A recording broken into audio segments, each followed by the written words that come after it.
Ok, nous y voilà, on arrive à la toute dernière vidéo de cette formation. Encore une fois, je vous félicite d'avoir suivi vraiment tout le contenu de cette formation. C'était un énorme boulot, donc j'espère vraiment que ça va, vous allez appliquer toutes les méthodes et avoir des résultats. Vraiment, j'y tiens énormément.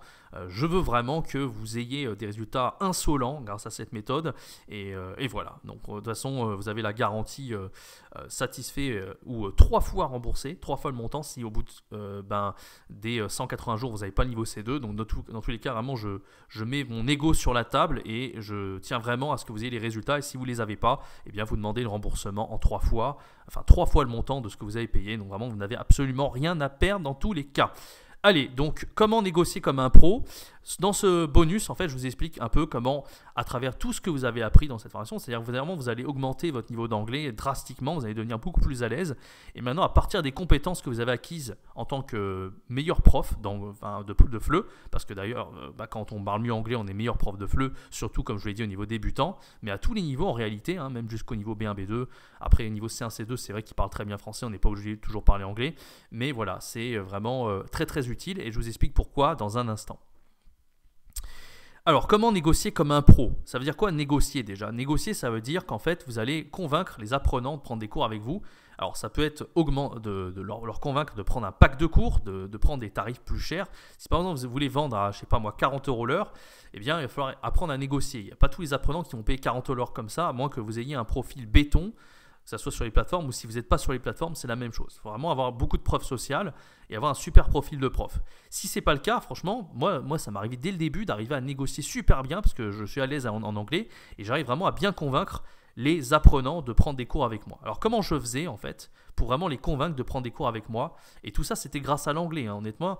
C'est très dur de négocier en français parce que voilà, les apprenants, à moins qu'ils aient un niveau B2 ou C1, ils ne vont pas tout comprendre ce que vous allez dire et même si vous exprimez de la meilleure des façons et que vous êtes hyper convaincant, ça ne va pas toujours marcher. Donc comment ça marche exactement? Avant un cours, de toute façon, l'apprenant il va réserver avec vous, évidemment, vous avez une vidéo de présentation, que ce soit sur votre site internet ou sur les plateformes en ligne. Normalement, si vous êtes suffisamment à l'aise en anglais, vous avez déjà sous-titré votre vidéo en anglais.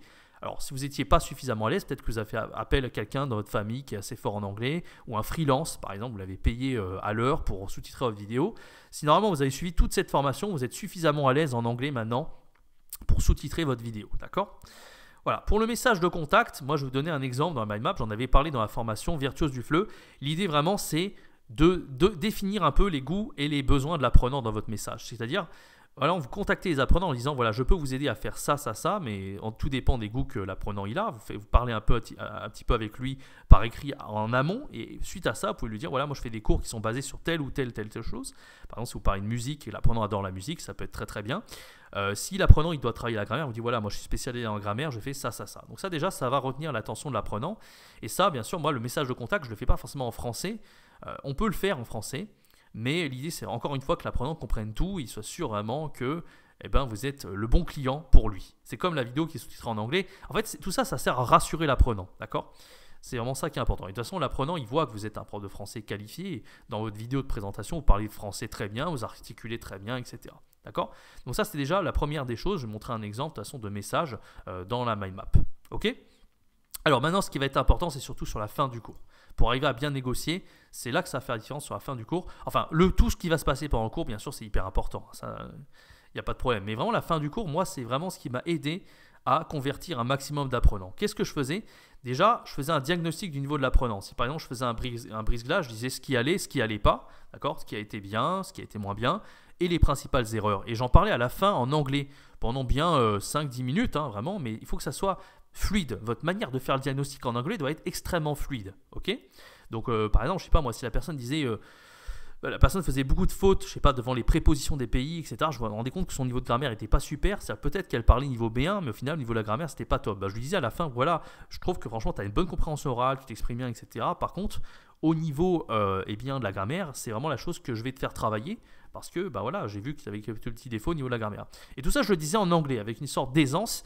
Voilà, vraiment en faisant le diagnostic entre ce qui est bien et ce qui n'est pas bien. C'est comme ça que vous devez le faire en anglais, d'accord ? Pour bien négocier et convaincre votre apprenant. Ok ?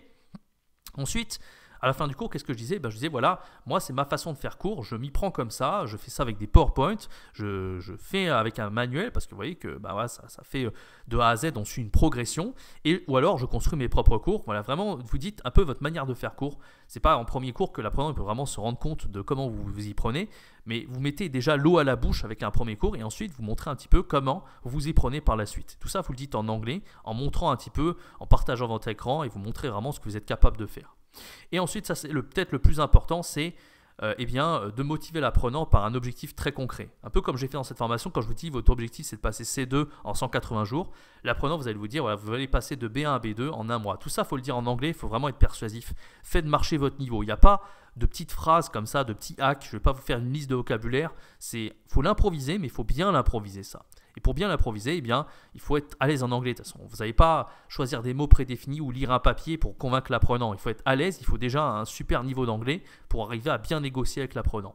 Donc c'est pour ça que l'idée de cette formation, ça vient vraiment aussi de là, pour vraiment devenir un meilleur prof. Ok ? Et donc vous allez dire, voilà, je vais vous aider de passer de tel niveau à tel niveau, je vais peut-être vous aider à vous expatrier au Canada, je vais peut-être vous aider à... J'en sais rien, ça peut être vous aider à être plus à l'aise en France, à mieux communiquer avec les gens, peu importe en fait les motivations de l'apprenant, mais ça va vraiment être ce qui vous aide à fidéliser vos élèves en fait. La façon de parler en anglais quand vous faites à la fin d'un cours et au début et avant un cours, quand vous contactez à l'écrit votre apprenant, c'est vraiment ce qui va faire une énorme différence. Voilà, donc moi de toute façon je mets les liens dans la mind map, allez voir un petit peu. Si vous avez déjà suivi la version, la formation Virtuose du Fleu, vous savez à peu près de quoi je parle là-dessus, mais l'idée c'est vraiment d'être à l'aise en anglais, il n'y a pas de solution gravée dans le marbre, l'idée c'est vraiment de jongler maintenant à vos compétences de l'anglais. Ok, merci d'avoir suivi cette formation. En tout cas, je vous laisse vraiment suivre tous les conseils que je vous ai donnés. On se retrouve très bientôt pour la masterclass avec Kevin Ebrod sur Paris. On va répondre à toutes vos questions, on va aller encore plus loin et peut-être que j'approfondirai cette façon de négocier pour les cours. Et voilà, n'hésitez pas à me poser en attendant toutes vos questions. De toute façon, on peut les garder de côté pour y répondre en live, ça sera encore mieux. Et voilà, on va essayer de faire une super masterclass et j'espère qu'elle vous plaira. Merci encore d'avoir suivi cette formation. On se retrouve très bientôt pour la masterclass sur Paris.